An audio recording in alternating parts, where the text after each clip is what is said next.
इफ्तिखार अहमद जावेद साहब जो कि उत्तर प्रदेश मदरसा बोर्ड के चेयरमैन है, हमारे साथ जुड़ चुके हैं।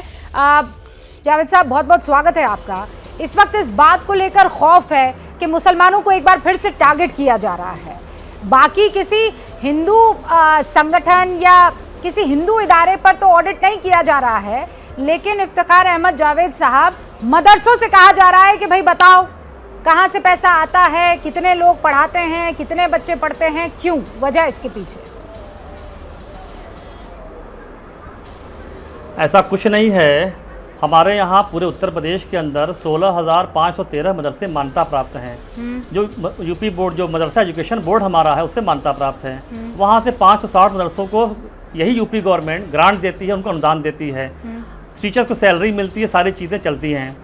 7 सालों से मदरसे की मान्यता बंद है, क्योंकि मदरसों की मान्यताएं बड़ी गड़बड़ियाँ थीं। बहुत सारे मदरसे कागज़ों पे चल रहे थे। उसके बाद हमारा पोर्टल आया, सारे मदरसे पोर्टल पे आ गए और हमारे पास एग्जैक्ट डेटा आ गया। इन 7 सालों में बहुत सारे मदरसे, जो कि आबादी बढ़ी, बच्चे बढ़े, तो मदरसे खोले गए, या पहले से भी चल रहे जो मान्यता प्राप्त नहीं हैं। छोटी छोटी बातों पे मदरसों पे उंगलियां उठती हैं। हम जानना चाहते हैं, हमारी बोर्ड की बैठक में ये तय हुआ 15 जून को कि आखिर ये कितने मदरसे हैं जो कि हमारे बगैर मान्यता के चल रहे हैं। ये एक डेटा कलेक्शन है, एक हमें डेटा इकट्ठा करना है कि हमारे अनुदान के मदरसे कितने हैं, हमारे मान्यता के मदरसे कितने हैं, हमारे गैर मान्यता के मदरसे कितने हैं। और जो हम अपने मदरसों में जो है इस समय माननीय प्रधानमंत्री जी के सपनों को साकार करते हुए मुसलमान के बच्चे के एक हाथ में कुरान, एक हाथ में कंप्यूटर लाने की तर्ज पे काम कर रहे हैं। अगर हम अपना सिलेबस दुरुस्त कर रहे हैं, हम सारी चीज़ें ठीक कर रहे हैं, हम अपनी नियमावली बना रहे हैं, तो जो मदरसे बगैर मान्यता के हैं, हम जानना चाहते हैं कि वो अपने बच्चों को वहाँ पे क्या पढ़ा रहे हैं, उनकी बिल्डिंग कैसा है, उनका स्ट्रक्चर कैसा है, तो उनका फर्नीचर है, बिजली है, पानी है। हम ये जानना चाहते हैं हाँ। उनका सिलेबस क्या है, उनके टीचर्स क्या हैं। हाँ जी इफ्तिखार साहब, मुझे ये बताइए, सर्वे हो रहा है, कोई जांच नहीं हो रही है, जांच नहीं है, सर्वे हो रहा है, एक डेटा इकट्ठा कर रहे हैं। हाँ, आप सर्वे कर रहे हैं, पर आप मुझे बस एक बात ये बता दीजिए कि उस सर्वे में आप कैसे पाएंगे कि ये सही है गलत, उसका पैमाना क्या होगा? नहीं, उसका एक प्रोफार्मा बनाया गया है। कोई सही गलत बात नहीं हो रही है, ना किसी मदरसे के बंद करने की बात हो रही है। अच्छा। हम डेटा चाहते हैं हाँ। कि इस उत्तर प्रदेश के अंदर कितने मदरसे अनुदान के हैं, कितने मान्यता प्राप्त है, कितने गैर मान्यता प्राप्त है। उन जो गैर मान्यता प्राप्त है उनका डेटा मेरे पास नहीं है, हमारे पास, बोर्ड के पास नहीं है, शासन के पास नहीं है।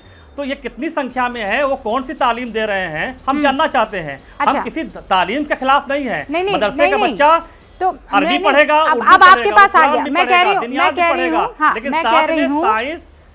रही हूँ आपने ये सर्वे किया, उसमें 500 ऐसे मदरसे आपको मिलते हैं जिसमें साइंस की पढ़ाई नहीं हो रही, बाकी दूसरे सब्जेक्ट्स की पढ़ाई नहीं हो रही, वहां पर सिर्फ अरबी और उर्दू पढ़ाई जा रही है, और पैसा फर्ज कीजिए कि सऊदी से आ रहा है। देखिए, वो फिर क्या करेंगे आप? नहीं, ये तो तय करना सरकार का काम है, किस तरीके से आने वाले दिनों में करेगी। लेकिन ये जरूरी नहीं है कि वो साइंस पर, अरे वो रिलीजियस चीज़ें पढ़ा रहे तो बुरी बात है। हम मदरसों में मज़हबी शिक्षा भी दे सकते हैं, वो अपने मदरसे चला सकते हैं, ऐसा कोई नियम नहीं कि नहीं चला सकते हैं। हाँ। ये जो आर्टिकल 30 की बात हो रही है, ठीक बात है, लेकिन हमें ये पता होना चाहिए कि इस प्रदेश के अंदर इतने मदरसे साइंस भी पढ़ा रहे हैं, इतने नहीं पढ़ा रहे हैं। ये प्योर धार्मिक मदरसे हैं, यहाँ जो है कुरान और साइंस दोनों पढ़ाया जा रहा है। ये एक डेटा कलेक्शन है, कोई कार्रवाई का रास्ता नहीं बनाया जा रहा है कि हम इसके आने के बाद कार्रवाई करने वाले हैं। इफ्तिखार साहब, हारिस साहब जामिया मिलिया इस्लामिया के जामिया मिलिया इस्लामिया के प्रोफेसर हैं, लेकिन वो आपसे एक सवाल पूछना चाह रहे हैं। अगर आप इजाजत देंगे तो मैं उनसे कहूंगी, आप उनसे जरूर बात ना कीजिएगा, लेकिन उनका सवाल तो ले ही सकते हैं। आप उनसे बात ना कीजिएगा, उनके सवाल का जवाब दीजिए। पूछिए भाई हारिस साहब। देखिए, ये बहुत अच्छी बात है जो बातें आप कर रहे हैं कि आप मदरसा बोर्ड के चेयरमैन होने के नाते जो चीज़ आपकी ज़िम्मेदारी में है उसको आपको सुधारना चाहिए। हकीकत तो यही है कि जो आपके अंडर में मदरसे आ रहे हैं उसका क्या हाल है, आपको अंदाज़ा नहीं है कि आप ही ने अभी बताया कि फ़र्ज़ी कागज़ों पर वो चल रहे हैं।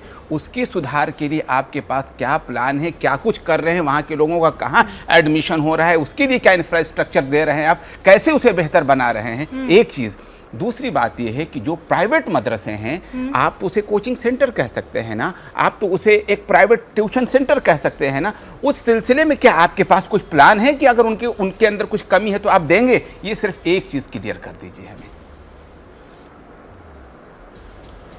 देखिए, पूरे उत्तर प्रदेश के जितने मदरसे हैं, केवल एक मदरसे को छोड़ करके सारे मदरसे प्राइवेट हैं।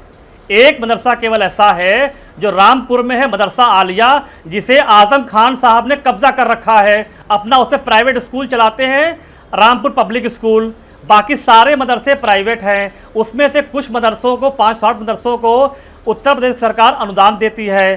16,500 मदरसे जो हैं वो मान्यता प्राप्त हैं और बाकी जो हैं गैर मान्यता प्राप्त हैं। हम ये डाटा क्लियर करना चाहते हैं कि हमारे 560 तो क्लियर हो गए, ये अनुदान पाते हैं, 16,000 क्लियर हो गए, ये मान्यता प्राप्त हैं, तो गैर मान्यता प्राप्त कितने हैं ये हम जानना चाहते हैं। एक भी मदरसा सरकारी नहीं है, सारे मदरसे प्राइवेट हैं, उनको संस्थाएं चलाती हैं।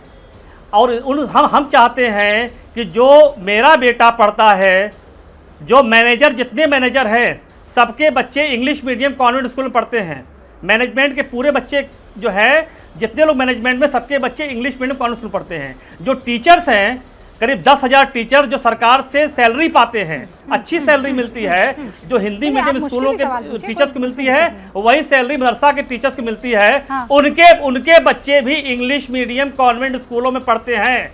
मेरा ये कहना है कि मदरसे में पढ़ता कौन है फिर? मदरसे में पढ़ता है गरीब का बच्चा, कमजोर का बच्चा, लाचार का बच्चा, यतीम का बच्चा पढ़ता है। उन बच्चों को भी वही खुशियां मिलनी चाहिए जो हमारे बच्चे को मिलती है, जो मैनेजर के बच्चे मिलती है, जो टीचर के बच्चे को मिलती है। वही खुशियां हम मदरसे के बच्चों को देना चाहते हैं। मदरसे का बच्चा ठीक है सर, अरबी भी पढ़ेगा, कुरान भी पढ़ेगा, हदीस भी पढ़ेगा, यही तो चाहिए सर, साइंस, मैथ, सोशल भी यही तो चाहिए। कंप्यूटर शानदार अंग्रेजी बोलता हुआ बच्चा कुरान के वर्सेस भी ऐसे पढ़े कि मजे आ जाए, आनंद आ जाए। चेयरमैन साहब, मैं आपको बताऊं, अभी आपने रामपुर का जिक्र किया, मेरी भतीजी जामिअतुस सालिहात रामपुर से पढ़ी, उसके बाद उसने मास्टर किया, बीएड किया, मुख्तलिफ चीज़ों को किया, बहुत अच्छा, सब कुछ उसका अच्छा है। सवाल ये पैदा होता है, क्या मदरसा बोर्ड के पास कोई भी लड़कियों का ऐसा इदारा है जहां पर हम अपने बच्चे को भेज सकते हैं, अपनी बच्ची को भेज सकते? मैंने अपनी भतीजी की बात की, अपनी। आप लोग पूछ रहे थे कि अपने घरों से लोग पढ़ाते हैं कि नहीं, जामिअतुस सालिहात से पढ़ी और इस वक्त शानदार इंग्लिश और शानदार सब कुछ है उसके पास। बहुत सारे मदरसे चल रहे हैं, इसीलिए आपके पास कुछ है, इसके लिए कुछ कर रहे हैं आप लड़कियों के लिए, गर्ल चाइल्ड एजुकेशन के लिए? ओके, बिल्कुल कर रहे हैं, बिल्कुल कर रहे हैं सर। रुकिए, मैं चाहता हूं कि मैं भेजूं। एक सेकंड क्वालिफाई कर रही हैं। हाँ, नहीं, तो ये कितने हैं? एक इदारा बता दीजिए आपके पास अगर हो तो। एक इदारा, ऐसे कितने हैं? नहीं, एक इदारा ही बता देना। IPS भी हैं,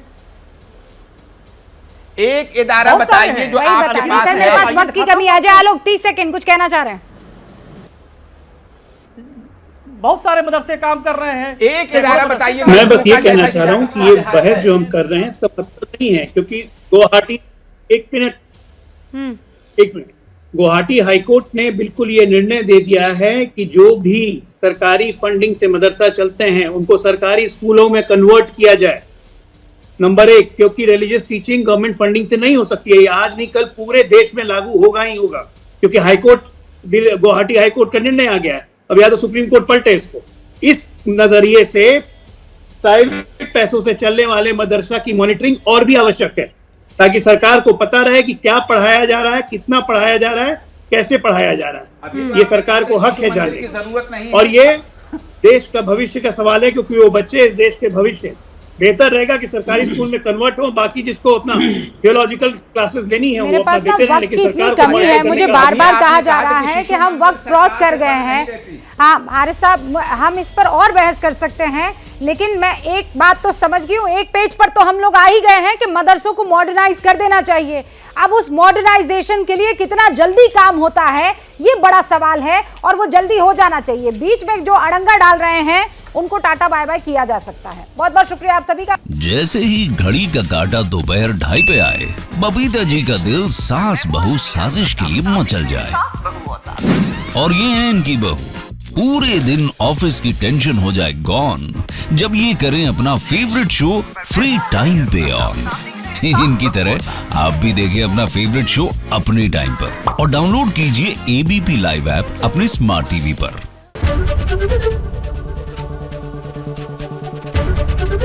एबीपी न्यूज आपको रखे आगे।